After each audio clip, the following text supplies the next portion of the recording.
There are few things wholly evil or wholly good.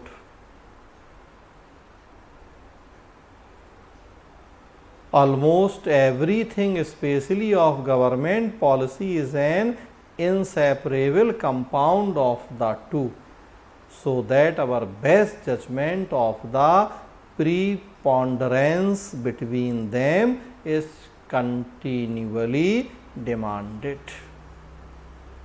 Abraham Lincoln. Friends, अगर जो ये statement है,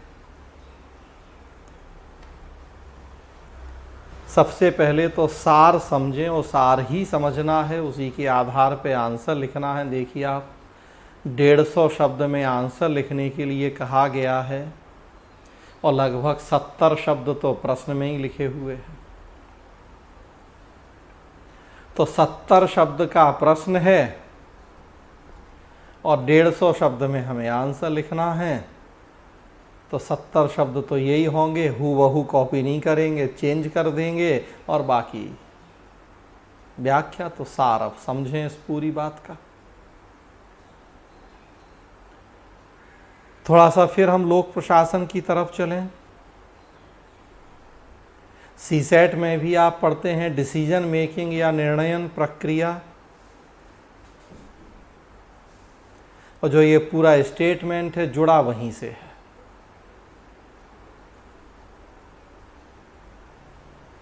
तो निर्णयन प्रक्रिया क्या होती है, थोड़ा सा ये जानना हमें जरूरी है। इस प्रश्न को सही ढंग से समझने के लिए अपने आप इसका जवाब हमें मिल जाएगा।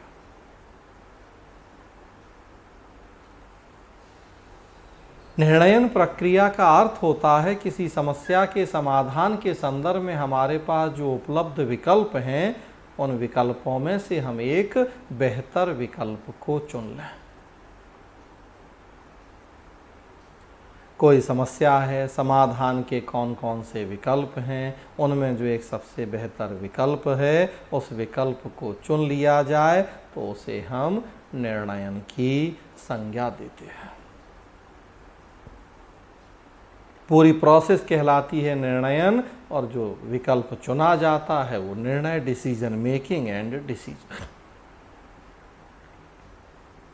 निर्णयन प्रक्रिया के 4 चरण होते हैं बेसिकली। सबसे पहला चरण होता है कि सही समस्या क्या है, हम उसको पहचानें। फिर दूसरा चरण होता है कि उन विकल्पों के गुण दोष, सबसे पहला कि मूल समस्या क्या है उसको पहचान लें। तब दूसरा काम होता है कि अब उस समस्या के समाधान के क्या क्या विकल्प हो सकते हैं, उन विकल्पों की खोज करें।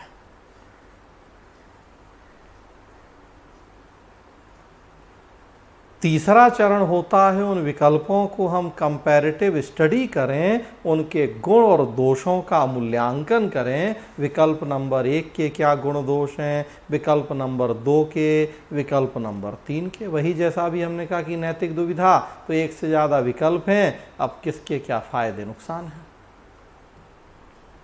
तो विकल्पों के गुण दोष का मूल्यांकन करें। और फिर चौथा होता है चरण कि जो एक सबसे बेहतर विकल्प हो उसे चुन लें। तो विकल्पों के गुण दोष का मूल्यांकन और फिर एक बेहतर विकल्प का चयन। बेहतर विकल्प कौन सा होगा? स्वाभाविक सी बात है, ऐसा विकल्प जिसमें गुण ज़्यादा होंगे और दोष कम होंगे। देखिए, अब यही पूरे इस प्रश्न का सार है।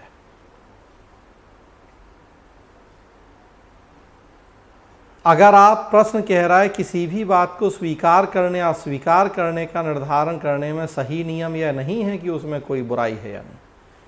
अगर हम ऐसे विकल्प को खोजें कि जिसमें कोई बुराई, कोई दोष ना हो, तो फिर तो हो गया, कभी नहीं मिलेगा हमें विकल्प, क्योंकि दुनिया में एब्सोल्यूट कुछ नहीं होता। कोई ऐसी चीज़ नहीं है जिसमें केवल 100% अच्छाई हो और बुराई ना हो। बस वही सार है पूरे प्रश्न का।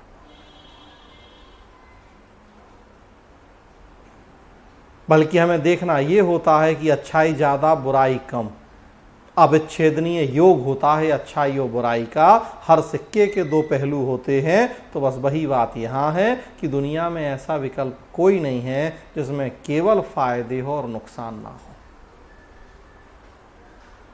हमारी समझदारी इस बात में होती है कि हम ऐसे विकल्प को चुनें जिसमें फायदे ज़्यादा हो, अच्छाइयाँ ज़्यादा हो और बुराइयाँ कम हो। और फिर जो बुराइयाँ हैं उन्हें भी हम कैसे मिनिमाइज करें, उसके लिए भी हमें निरंतर एफर्ट करने होते हैं।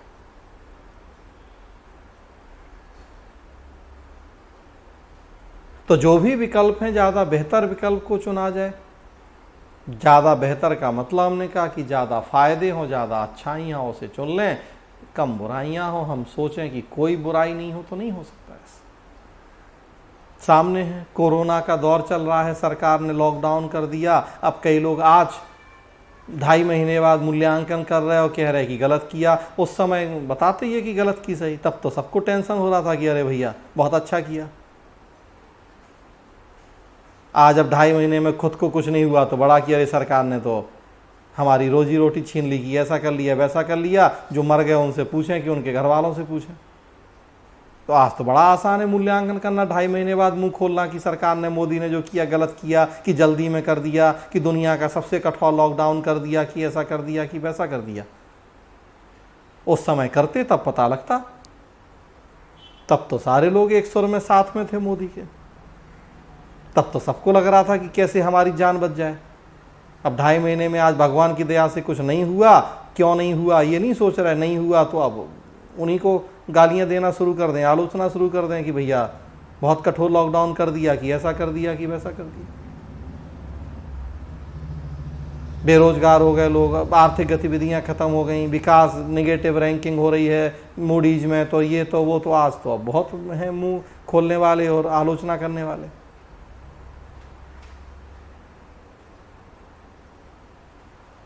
तो उस समय दो में से कोई एक विकल्प चुनना था भाई लोगों को मरने के लिए। अमेरिका देखिए 1,05,000 से ऊपर पहुंच गई संख्या मरने वालों की, लॉकडाउन नहीं किया तो।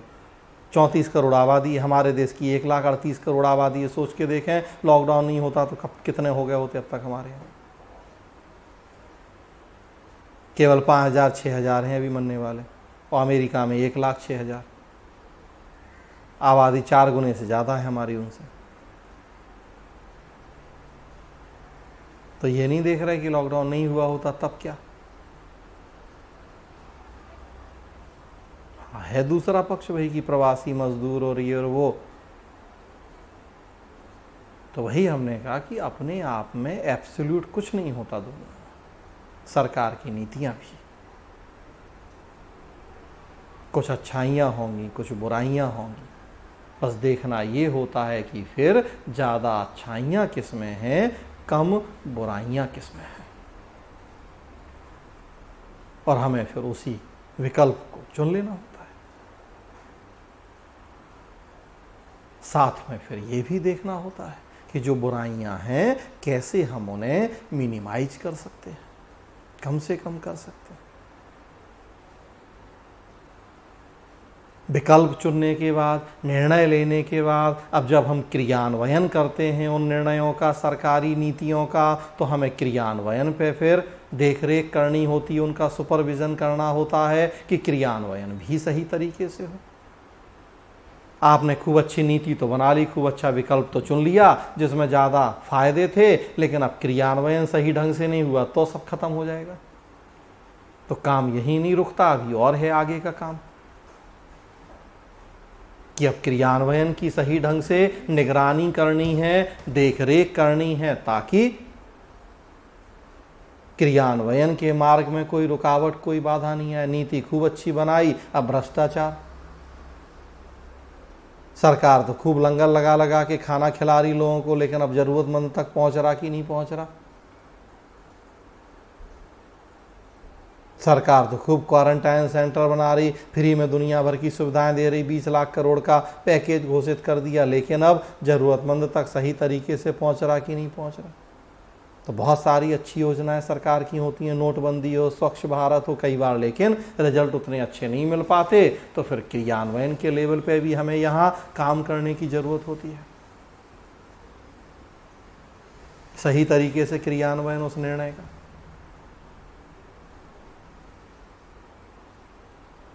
आजकल आप देखेंगे,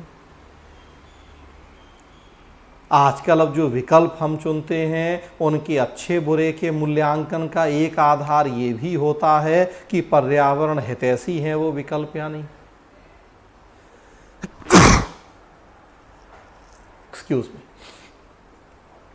तो हम बात कर रहे थे पीछे एंटी डेवलपमेंट थीसिस या विकास विरोधी अभिधारणा। तो अब हमें यहां आज के समय में अच्छाई बुराई का मूल्यांकन करते समय मूल्यांकन का एक मापदंड पर्यावरण को भी बनाना होता है। हम इस बात को नजरअंदाज नहीं कर सकते आज के समय में। हमें इंसानों के साथ प्रकृति को भी देखना है, पर्यावरण को भी देखना है, पशु पक्षियों जीव जंतुओं जानवरों को भी देखना है।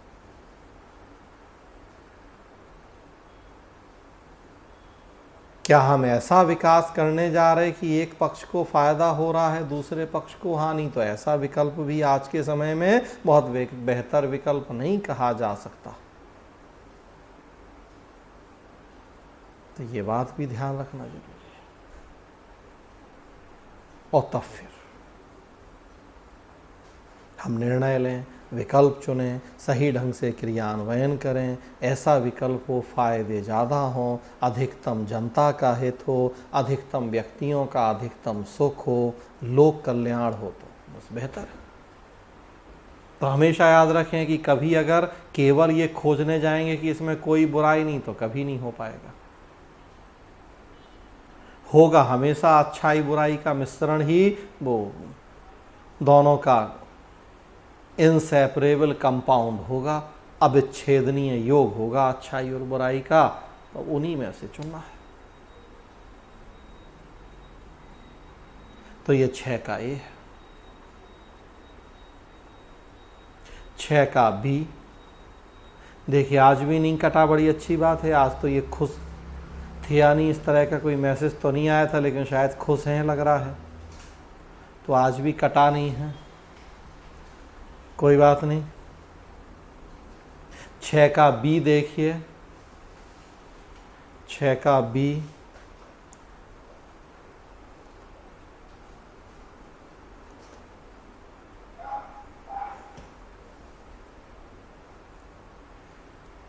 छह का बी है क्रोध और असहिष्णुता सही समझ के शत्रु हैं। महात्मा गांधी। 150 शब्द 10 अंक। Anger and intolerance are the enemies of correct understanding.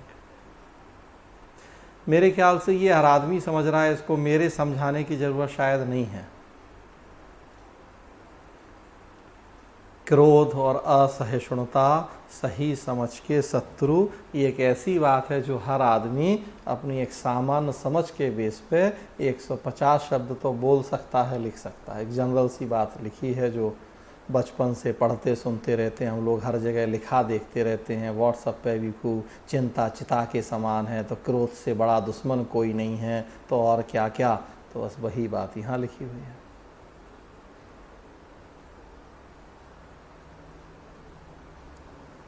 तो 2 बुराइयाँ, 2 बीमारियाँ कहें, चरित्र के 2 नकारात्मक लक्षण कहें, एक क्रोध एंगर और दूसरा असहिष्णुता इनटॉलरेंस। महात्मा गांधी का स्टेटमेंट है, लेकिन इन जनरल भी आप जानते हैं ये बातें। तो मैंने कहा इसमें मेरे बताने के लिए शायद बहुत कुछ नहीं है। क्रोध जब विवेक बुद्धि काम करना बंद कर देती है, हमारा अपने भावनाओं मनोभावों के ऊपर कंट्रोल नहीं रह जाता है, और अनाप शनाप जब हम बोलने लगते हैं, काम करने लगते हैं, और हमेशा फिर उसका नुकसान ही होता है। क्रोध विवेक बुद्धि को खा जाता है, पर्दा पड़ जाता है उसमें।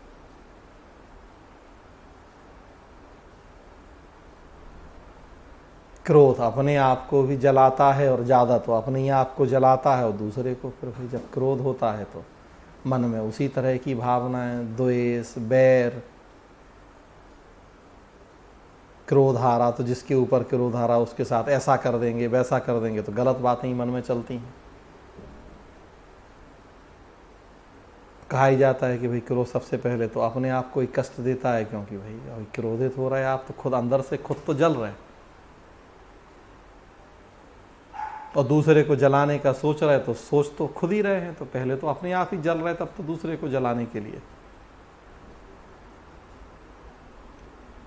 तो जो निर्णय लेते हैं हम, जो विकल्प चुनते हैं, उसमें विवेक बुद्धि नहीं होती, कोई तर्क नहीं होता है, बस क्रोध आवेश में आके हम काम करने लग जाते हैं। और असहिष्णुता मतलब जब सहन नहीं कर पाए हम दूसरे को, दूसरे के विचारों भावनाओं को सहन नहीं कर पाए। टॉलरेट कहा जाता है कि बिल्कुल टॉलरेट नहीं करते हैं, ये तो मतलब दूसरे अपनी ही कहते हैं, दूसरे की सुनते ही नहीं हैं, दूसरे के विचारों भावनाओं को कोई आदर सम्मान इज्जत नहीं देते हैं, बस अपना कहना है। अब वो दूसरा कौन, तो फिर वो धर्म के आधार पर भी दूसरा हो सकता है, वो जाति के आधार पर भी हो सकता है, वो लिंग के आधार पर भी या किसी और आधार पर। तो मोदी क्या कह रही है दूसरे ना सुने, और दूसरे क्या कह रहे हैं वो मोदी ना सुने, तो भाई सुने नहीं और सहन नहीं करें तो असहिष्णु का शाब्दिक अर्थ ही होता है सहन ना करना। तो वो चाहे हम धर्म के आधार पर देखें तो हिंदू मुसलमान, तो हिंदुओं को मुसलमानों को उनकी संस्कृति को सहन करने की शक्ति नहीं है और मुसलमानों को हिंदुओं की, तो फिर कैसे चलेगा। उसी तरह से हमने कहा वो हम जातियों के आधार पर देखें, वो क्षेत्र के आधार पर देखें, उत्तर भारत, दक्षिण भारत और पूर्वोत्तर, अभी वो प्रवासी मजदूरों के आधार पर भी देख लें कि यूपी बिहार के मजदूर, तो अगर आप में वो सहन करने की ताकत ही नहीं है तो कैसे होगा भाई। सबको लोकतंत्र है तो सबको अपनी बात कहने का, सबको अपने तरीके से जीने का अधिकार है, जीवन जीने का अधिकार। भारत एक विविधतापूर्ण देश है तो इसमें तो विशेष रूप से सहिष्णुता की ज़्यादा ज़रूरत है, क्योंकि इतने सारे धर्म, जाति, बोलियां, रीति रिवाज हमारे देश में प्रचलित है। तो सहिष्णुता भी जरूरी है, चाहे वो आम व्यक्ति की बात करें और चाहे लोक सेवाओं की। और दूसरा क्रोध ना हो तो ये भी, और क्रोध असहिष्णुता ये दोनों भी आपस में जुड़े हुए हैं, वही स्वाभाविक सी बात है कि इन दोनों का भी आपस में जुड़ाव होगा। भाई असहिष्णु होंगे तो क्रोध बढ़ेगा ही बढ़ेगा। जब दूसरे को सहन करने की शक्ति नहीं है तो नेचुरल सी बात है, दूसरे ने जैसे ही कुछ कहा कि बोला तुरंत क्रोध आ जाएगा। तो अगर हम असहिष्णु हैं तो तय है कि फिर एंगर, क्रोध तो आना ही आना है। और सहन करने की क्षमता है तो देखिए, जब सहन करने की क्षमता होगी तो फिर क्रोध कहाँ आएगा। सहन कर जाएंगे तो फिर तो सहन कर ही लिया, क्रोध क्यों आएगा फिर, वो कहाँ आएगा क्रोध। तो ये दोनों बातें एक दूसरे से जुड़ी। महात्मा बुद्ध कहते थे कि उबलते हुए पानी में व्यक्ति को अपनी छवि नहीं दिखती, अपना प्रतिबिंब नहीं दिखता। दिखता है कभी, खुद सोच के देखें, शांत पानी में ही तो दिखता है, ठंडे में। उबलते हुए पानी में दिखता है कभी अपनी छवि, अपना प्रतिबिंब नहीं। तो उसी तरह से क्रोध है कि भाई क्रोध ही व्यक्ति होता है तो फिर विवेक बुद्धि मर जाती है, अच्छे बुरे का अंतर खत्म हो जाता है। जो काम करता है, जो फैसला लेता है, उसमें फिर भूल जाता है कि क्या परिणाम होगा उसका, उस आवेश में कर जाता है और बाद में पछताना पड़ता है। तो हमेशा हमें इस तरह के जो नकारात्मक मनोभाव हैं चरित्र के उनसे दूर रहना है, चाहे वो हमने कहा आम इंसान हो चाहे लोक सेवक। भारत जैसे विविधतापूर्ण समाज में ज़्यादा जरूरी है। और उस पर भी हम बात करें कि आजकल एलपीजी का ज़माना है, लिबरलाइजेशन, प्राइवेटाइजेशन, ग्लोबलाइजेशन, तो इसमें तो और ज़्यादा ज़रूरत है सहिष्णु बनने की। क्यों? क्योंकि अब तो केवल हमारे देश की विविधताएं थीं, अब तो विदेशी भी आएंगे, उनकी विविधताओं से भी सामना होगा, और अगर वो सहन करने की शक्ति नहीं है तब तो और दिक्कत हो जाएगी। तो अभी तक तो केवल हमारे देश के ही थे, जो भी धर्म थे, जातियां थीं, उन्हीं में सहिष्णु होना था। अब तो विदेशियों के साथ भी उनके कल्चर को भी अडॉप्ट करना है। और ज़्यादा ज़रूरत है सहने की ताकत की। एडॉप्ट नहीं करेंगे तो वो नहीं आएंगे हमारे यहाँ, वो नहीं आएंगे हमारे यहाँ तो तरक्की विकास कैसे होगा हमारा।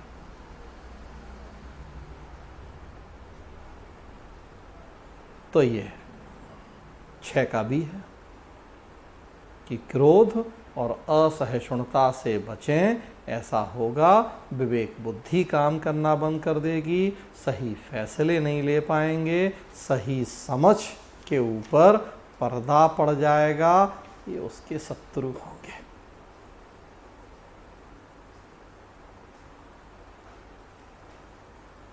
और लास्ट 6 का सी देखें।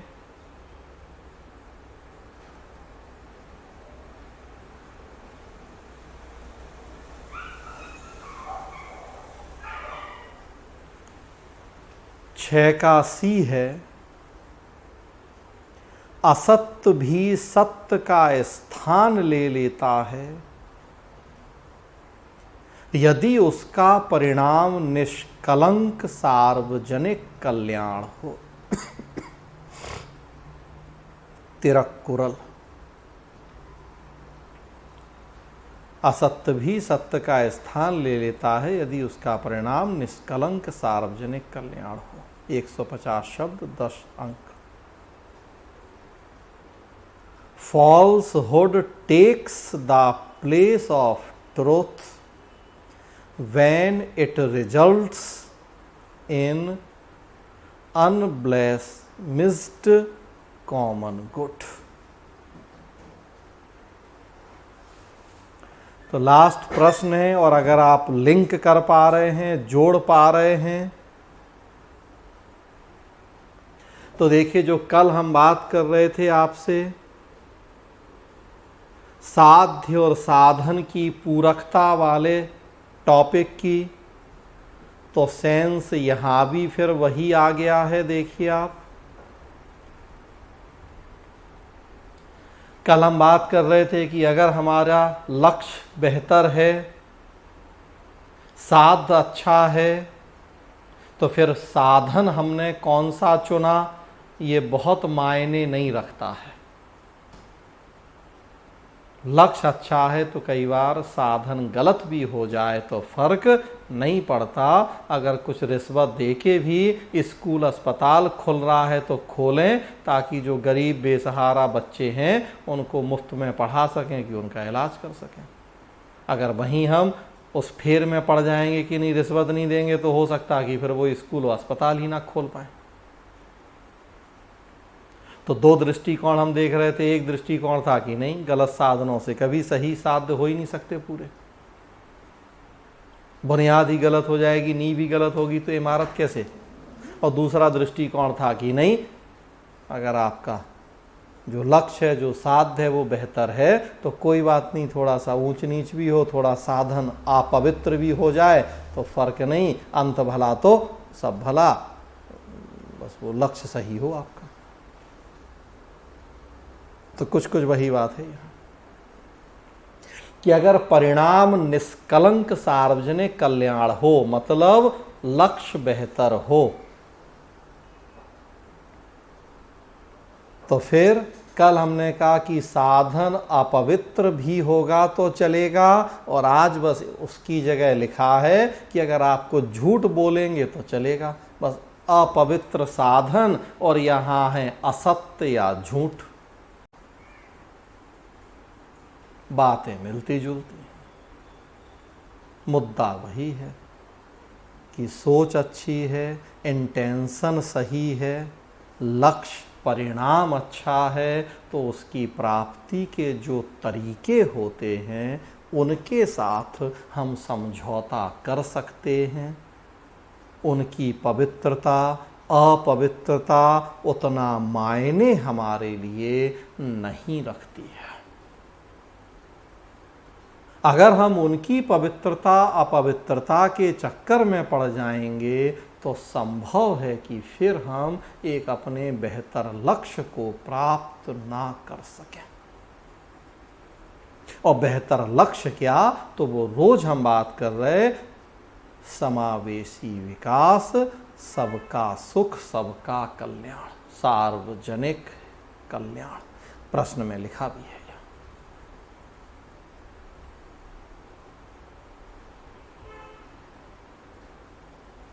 तो बस जैसा आपने कहा कि कल था वो अपवित्र साधन और आज है असत्य। आप देखिए हमारे देश में हिंदू मुसलमान का लड़ाई झगड़ा होता है, अखबार में क्या लिखा जाता है? दो समुदायों के बीच में झड़प हुई। कभी वो हिंदू मुसलमान शब्द का प्रयोग नहीं करते। अब आपके ये झूठ बोल रहे, छुपा रहे, तो अब यहां छुपाना बेहतर है कि बताना बेहतर है? नहीं, हम तो बहुत राजा हरिश्चंद्र हैं, झूठ नहीं बोलते। हम तो लिखेंगे कि हिंदू मुसलमान में हुआ लड़ाई झगड़ा, दंगा हो गया हिंदू मुसलमान का, तो क्या होगा? आपके ज्यादा सत्यवादी और ईमानदार होने से बाकी देश जो शांत था, इस खबर को पढ़ के वो और भड़क जाएगा। हिंदू मुसलमान पढ़ लेगा तो सारे देश के हिंदू और सारे मुसलमान, तो और अभी 56 जगह नया शुरू हो जाएगा लड़ाई झगड़ा। तो ऐसी ईमानदारी, ऐसा सत्यनिष्ठ होना किस काम का है फिर? हम तो साफ सही कह रहे हैं, जो सही है वही बोल रहे हैं, वही दिखा रहे हैं। चाहे अखबार हो, चाहे वो टीवी हो, तो इतने सही हो जाएंगे आप, तो फायदा है सही होने का कि नुकसान है सही होने का? और यहाँ झूठ बोलना ज़्यादा अच्छा है कि छुपाना अच्छा है कि बताना अच्छा है? यहाँ खुद सोच के देखिए।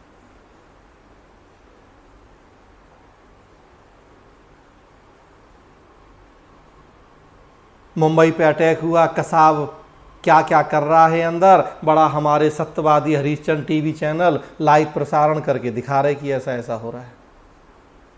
अब यहाँ बताना अच्छा है कि छुपाना अच्छा है?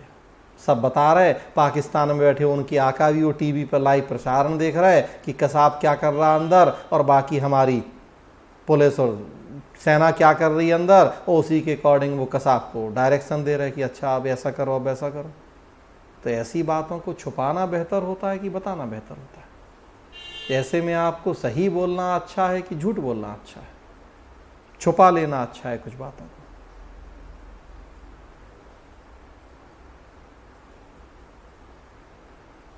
हम घर के बाहर रहते हैं, हमारे घर में कभी कोई दुर्घटना हो जाए, कोई असमय किसी का देहांत हो जाए, कुछ भी, तो जनरली क्या कहा जाता है? डॉक्टर हो चाहे घर के लोगों, क्या कहते हैं? तबीयत खराब है, आ जाओ। कोई ये कहता है खुलेआम कि नहीं ऐसा हो गया? क्यों? क्योंकि ऐसा सुनेंगे तो आपका वहाँ पहुँचना कठिन हो जाएगा। आपके मनोभाव में तो नहीं बताया जाता, छुपा लिया जाता है। उद्देश्य अच्छा होता है उसका। बाद में हम लड़ें कि अरे हमें बताया नहीं, छुपा लिया, झूठ बोला, तो वो झूठ इसीलिए बोला कि वो आपके फायदे में था झूठ बोलना। वहाँ सही सही बता देते तो फायदे की जगह नुकसान ज़्यादा था। आप अपना आपा खो देते, भावनाओं पे काबू नहीं कर पाते, हो सकता कुछ गलत और हो जाता। आजकल की फिर समस्या हम बात करें, कोरोना की समस्या चल रही है, आरोप लग रहे हैं सरकारों के ऊपर की डाटा छुपा रही हैं, झूठ बोल रही हैं, और हमेशा आरोप लगते हैं। कोरोना में भी आरोप लग रहे हैं। दिल्ली सरकार के ऊपर आरोप है कि 500-600 मरे, कितना दिखा रहे हैं, लेकिन कई गुना ज़्यादा उससे मरे हैं लोग कोरोना से पूरे देश में। चलिए मान लिया सरकार झूठ बोल रही है, डाटा छुपा रही है, लेकिन अगेन वही बात है कि सही ज़्यादा सत्यवादी बन जाएं, ज़्यादा सही डाटा रख दें, तो उससे क्या हो? पूरे देश में अफरा तफरी मच जाए, भय का माहौल पैदा हो जाए, आप और हम इतना ज़्यादा घबरा जाएं कि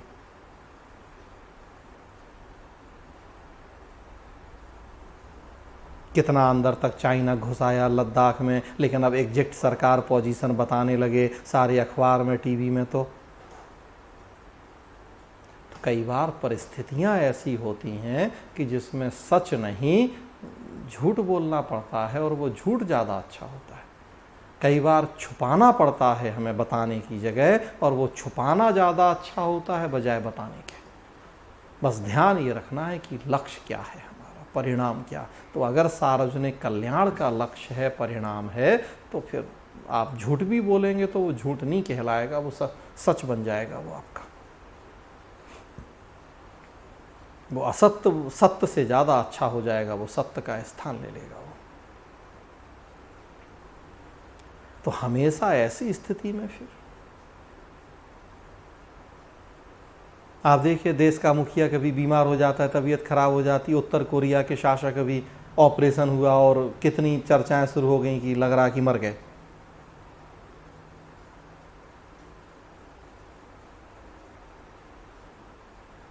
और तब किस तरीके से फिर बताया जाता है, देश के मुखिया हैं, कुछ तबीयत खराब है, कुछ ज़्यादा सीरियस है, फिर भी यही बताया जाता है कि भाई नहीं, चीज़ें नियंत्रण में हैं, हालत स्थिर है, बहुत जल्दी रिकवर होके वो फिर से आ जाएंगे, अपना कामकाज संभाल लेंगे। हम नहीं बताते फिरते कि नहीं बहुत ख़राब है, लग रहा है कि अब गए कि तब गए। हो स्थिति तब भी नहीं कहा जाता, ऐसा नहीं बताया जाता, ताकि उससे अव्यवस्था ना फैल जाए, अराजकता नहीं फैल जाए, अफरा तफरी का माहौल नहीं हो जाए। अगर बता देंगे तो बिल्कुल हो जाएगा ऐसा। तो छुपाना पड़ता है, झूठ बोलना पड़ता है, पता है फिर भी, क्योंकि वो झूठ ही हित में है लोगों के, सार्वजनिक हित उसी बात में। बस यही है ये पूरा प्रश्न। और प्रश्न की डिमांड ये है कि उदाहरण के द्वारा ही हम बात को समझें। इस तरह के प्रश्नों में बहुत ज़्यादा थ्योरी की ज़रूरत नहीं है, बस जितने उदाहरण के द्वारा हम अपनी बात को समझा दें उतना बेहतर है कि हमने वास्तव में वो दिया गया स्टेटमेंट समझा है कि नहीं समझा है।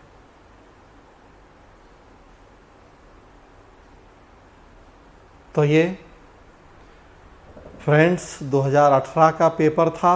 2 पेपर हम लोगों ने किए, टोटल अब तक 10 क्लास हम लोगों ने की हैं। मेरा अनुमान नहीं था कि इतना समय लगेगा पेपर डिस्कशन में, लेकिन 10 दिन हो गए आज तक। 7 क्लास पहले हमने की थी, जो फर्स्ट सेशन 7 दिन का किया था, और फिर 3 दिन अभी, तो 10 सेशन हो गए लगभग। रोज़ हमने 40-40 मिनट के 2 सेशन, मतलब 80-80 मिनट हमने बात की है। तो 80 गुणा 10 करें तो लगभग 800 मिनट अब तक हम लोग बात कर चुके हैं। 2 साल के पेपर हमने डिस्कस किए, 2019 और 2018। टोटल नंबर ऑफ क्वेश्चन जोड़ें तो 6 केस स्टडी 2019 में थी, 6 2018 में, मतलब 12 केस स्टडी अब तक हम कर चुके हैं सॉल्व। और थ्योरी वाले प्रश्न देखें तो 13 प्रश्न 2019 में थे और 13 2018 में। 6 प्रश्न उनके 2-2 पार्ट तो 12-12, और 6 वाले के 3 पार्ट तो 26 थ्योरी वाले प्रश्न कर लिए हमने, 12 केस स्टडी कर ली। लगभग 800 मिनट अब तक हम लोग बात कर चुके हैं। तो हाँ जितेंद्र, क्या बता रहे हैं? सर कल से सब पढ़ाएंगे, मतलब थ्योरी वाला पार्ट ना? हाँ, कल से अब हम लोग कल चर्चा करेंगे नीति शास्त्र, क्यों, क्या, कैसे, वाई, व्हाट, हाउ, क्या सिलेबस है पूरा, क्या अप्रोच होनी है, क्या महत्व है, उन सारी चीज़ों पे चर्चा करके और फिर हम आ जाएंगे सिलेबस पे। सो फिर आगे की पूरी प्लानिंग आपसे डिस्कस करेंगे कि अब हम कैसे कैसे आगे बढ़ेंगे। पूरा हमें सिलेबस पढ़ना है, 125 नंबर की थ्योरी, 125 नंबर की केस स्टडी, साथ में 5 साल के पेपर और हमें डिस्कस करना है। वो अब बीच बीच में करेंगे हम, कल से वो पूरा हम बताएंगे, सिलेबस शुरू करेंगे और बीच बीच में फिर हम वो पेपर भी डिस्कस करते रहेंगे। क्योंकि बाकी 5 साल के ताकि पेपर भी हम कर लें सारा, एक ये सॉल्यूशन सारा रहेगा आपके पास, केस स्टडी, थ्योरी और ये पेपर डिस्कशन सबके बीच में एक सही संतुलन बनाते हुए अब कल से हम फिर आगे बढ़ेंगे। कुछ और पूछना बताना है तो पूछ सकते हैं, बता सकते हैं। नहीं सर, ठीक है। ठीक है, तो कल अब सबसे पहले हम थोड़ा यही डिस्कस करेंगे कि नीति शास्त्र क्या है, क्यों है, कैसे पढ़ना है हमें, जो बेसिक कुछ बातें हैं, लेकिन जब भी टॉपिक शुरू करते हैं तो उनको जानना ज़रूरी है। सही अप्रोच हमेशा ज़रूरी होती है क्लास शुरू करते समय। जो टॉपिक शुरू कर रहा है उससे जुड़े सारे एस्पेक्ट को जानना ज़रूरी होता है, तो उसकी बात करेंगे। सिलेबस देखेंगे पूरा हम लोगों का सिलेबस क्या है, और कहा जाता है हमेशा कि सबसे पहले तो आपको सिलेबस ही याद हो जाना चाहिए जो हम पढ़ने जा रहे हैं। आधा काम तो हम तभी कर लेते हैं अगर सिलेबस को सही ढंग से, हाँ, तो इसलिए तो सिलेबस, याद कर लेंगे। हाँ बिल्कुल, तो कल हम लोग सिलेबस ही याद करेंगे, देखेंगे, और फिर एक एक करके फिर हम लोग टॉपिक शुरू करेंगे। सो आज अब यहीं रोकेंगे, टाइम वैसे भी लगभग ख़त्म हो गया है, कंप्लीट होने वाला है। आज भी ब्रेक नहीं हुआ, तो चलिए एक ही कंटिन्यूटी में ही हो गया सारा। तो कल समय यही रहेगा, नीति शास्त्र क्यों, क्या, कैसे, इन सब मुद्दों पर चर्चा करेंगे, सिलेबस की बात करेंगे, और फिर एक एक करके हम लोग टॉपिक शुरू कर लेंगे, तो आ जाएंगे उस पर। ठीक है, कुछ और किसी को पूछना बताना है या बंद करें आज?